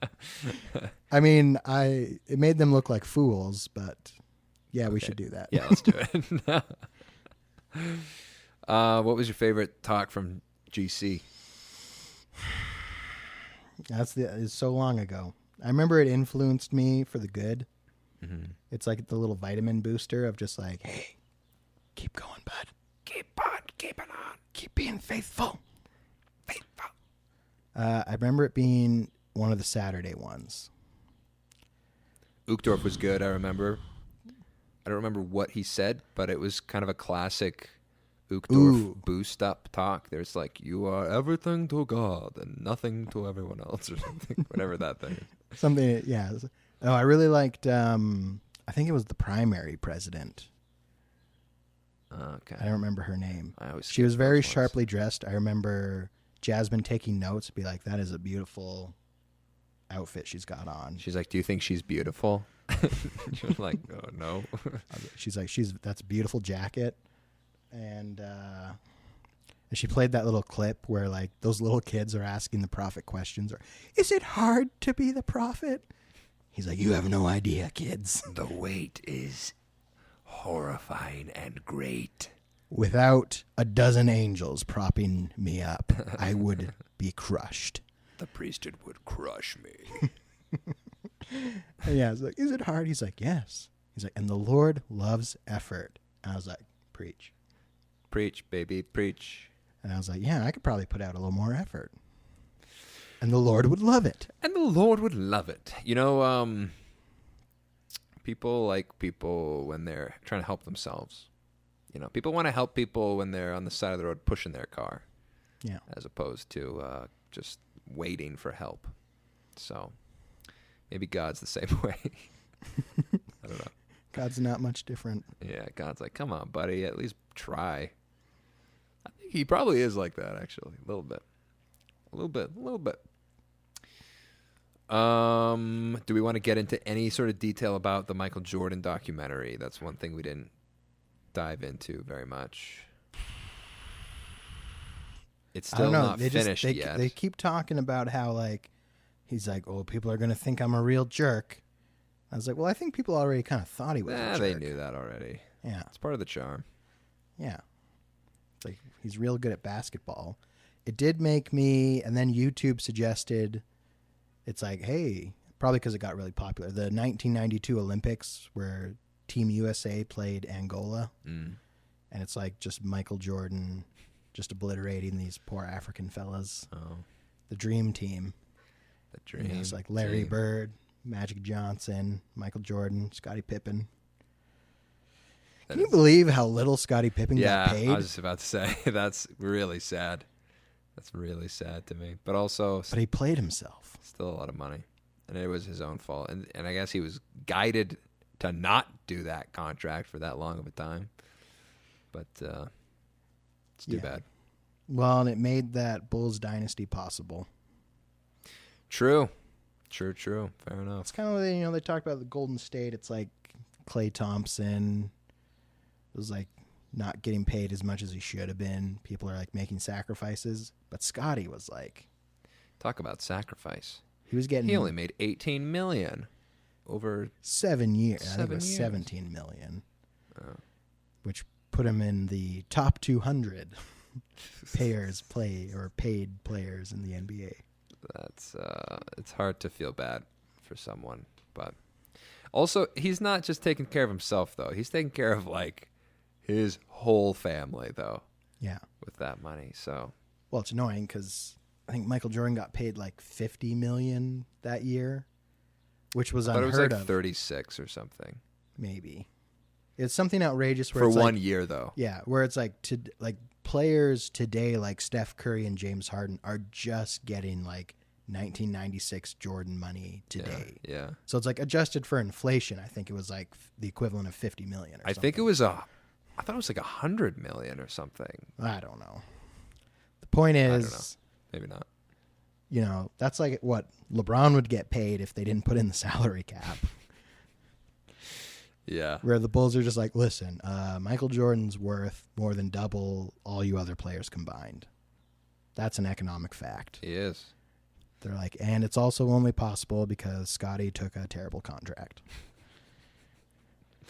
Poor Scottie. But yeah, it has been nice because I remember watching this Bulls season as a little boy. I do too. But obviously I'm like a small child. And I have this one memory where I was watching this at my old childhood friend's house at the Jacksons, big basketball fans. And they were talking about how, you know, it's Phil Jackson's last season. It's already been decided it's his last dance and that the Bulls aren't going to bring him back. They're complaining. They're like, I can't believe they would have done that to Phil Jackson. And so I'm like, what are we, like 8 years old then? And I was like, wait, who's Phil Jackson? And they ridiculed me. They're like, you idiot. Phil Jackson's the coach of the Bulls. And I was like, oh my gosh, I forgot. Yeah, he's the coach of the team. You're right. I knew that. And I was like, I'm 7, but I knew that. I was like, I'm so dumb. I can't believe I forgot the name of the Bulls coach. Now, did they, in the finals, were they playing off against the Utah Jazz? Pretty sure, yeah. Because that's what I remember is that my family was cheering for the Jazz because they were just these underdogs, and they're like the Mormon Utah team, you know. So I remember we were cheering against Michael Jordan, but 100% today, I mean, the way I cheer is I cheer for the top dog. Like, I want LeBron to win every time, and I want the best players to win. I just love watching dominant performances, and I hate when the underdog comes and steals it from the champion. Yeah. So I definitely would have been on Team Jordan for sure. Like, get out of here, you Utah Jazz mooks. Yeah. So it's nice to see it all again as an adult where I'm not silly and forgetting who the coach of the Bulls is. You fool. Like a silly little 7-8-year-old. Now, I made a little joke, and I told it to you and Theo, which was, what's his name? Steve Kerr. Yeah. That he's the Dave Grohl of the Chicago Bulls, as in he played a role in the Bulls, one of the greatest, sports teams of all time, and then he goes on to be the coach of Golden State Warriors, and they are doing very well in their own right, much like how Dave Grohl went on and started Foo Fighters from Nirvana, and you guys didn't even respond to this at all. Yeah. You didn't even respond. Yeah, it was out of my wheelhouse. I was dead on. Where I was like, I know who Dave Grohl is, and I know who Steve Kerr is. And I don't see the connection. And I don't see the connection. Well, there's the connection. Because you're like, Nirvana was the 96 Bulls, and Foo Fighters are the Golden State Warriors. That's right. And Dave Grohl was in both of them. Much like Steve Kerr was in both organizations. Yeah. All right. So I wanted you to acknowledge that I even said that. Yeah, you did. Okay. And I was hoping Theo would take care of it. He said LOL. But yeah, because I was like, Steve Kerr was a role player on those teams. Dave Grohl was kind of a big deal in those bands. I think he was the magic of I think he was honestly the weird secret sauce of Nirvana, if we're going to go down a Nirvana path. But his drumming is so much of what makes those songs so great. Kurt Cobain is obviously a great songwriter, and really he gets all the credit he deserves for sure. But Dave Grohl is honestly the unsung hero. I don't know if he is unsung, but I would say he was a vital part of that band. Well, and we can't forget Chris Novoselic. We can, because I have no idea who that is. He's the bassist. Kurt Cobain and Dave Grohl were in Nirvana. The beginning of Lounge Act, which is a Nirvana song, is one of the great bass lines of all time. So check it out if you haven't heard it, and let that alone stand as Chris Novoselic's value to Nirvana. Okay. Okay. So is Chris Novoselic? Novoselic. Is he the Steve Kerr? No. So I think this is Steve Kerr was complaining. They actually photoshopped for one of the promotional pictures. They photoshopped Tony Kukoc out and put Steve Kerr in. Uh-huh. He's like, I wasn't even in that photo, and he's like, besides the fact that he hit one game winner in their playoff run, he wasn't a very important player on the team. Right. Okay. He was on the team, and he played. I didn't even realize. It was one of those things where I saw him. I was like, "Whoa, he was on the team. He was a basketball player." Yeah, where it's he was on the team, but he wasn't really important to the team. I see. But he won 3 championships with them. So, well, it's not like he wasn't. I mean, he played. He wasn't a bad player. It's I'm trying. I mean, Chris Novoselic. Think of his analog would be someone who was in the greatest team, in the Bulls, and then went on to do pretty much nothing else. And his glory days were in the Bulls. Scottie Pippen, maybe. I don't know. Did he go on to do anything else? Well, that's the thing. After the Bulls, he played for the Trailblazers and the Rockets, and he didn't really do anything except make $73 million. Okay. So he made all his money playing for those other teams, but that was kind of the end of his career. You know, he would maybe be the Chris Novoselic then, because Chris, I think, literally started 2 other bands, and Sweet 79, and I forget the other one, but either way, they were obviously less popular than Nirvana. So anyway, this is how I contextualize basketball and the Chicago Bulls. Okay. But also, man, it's great to watch young Michael Jordan play basketball, isn't it? Well, I mean, he wasn't that young in The Last Dance. It's like, one of his last seasons. But they do show like clips of him in like the 80s as in like a rookie. And yeah, but he's in his prime, in 98, 97, he's still real good. He's still a good player. Yeah.